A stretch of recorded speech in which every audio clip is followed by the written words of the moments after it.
Dr. James Lindsay actually works with Rachel and Simone in the production of the film A Letter to the American Church. That's right. You were heavily involved in the Mao Zedong part of the film. My hypothesis is that the identity politics, the strategies that they're doing right now in the United States mirror what Mao Zedong did in the Cultural Revolution and in the years before the Cultural Revolution. So first, Mao took over education and made sure education would transform the youth to be a youth rebellion. Well, we see that in the United States. He used that with this identity politics, the people versus the enemies of the people, the laborer and the peasant and the revolutionary cadres and martyrs and soldiers. And he set up the enemies of the people, the landlords, farmers, the rich farmers. And we see the same thing, but we see it with identity politics here in the United States. Straight, white male, racist, transphobe, homophobe, those are enemies of the people.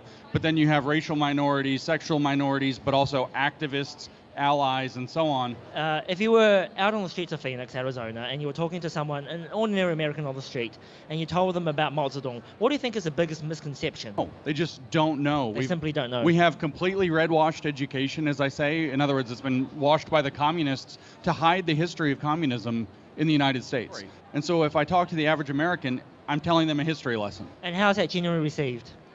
Shock. Yeah, well, they see it immediately. Unity, criticism, unity becomes we just want a place where everyone feels like they belong, but we've got to criticize the racists and transphobes so everybody feels welcome. So they immediately see this is the same thing. This is a cultural revolution.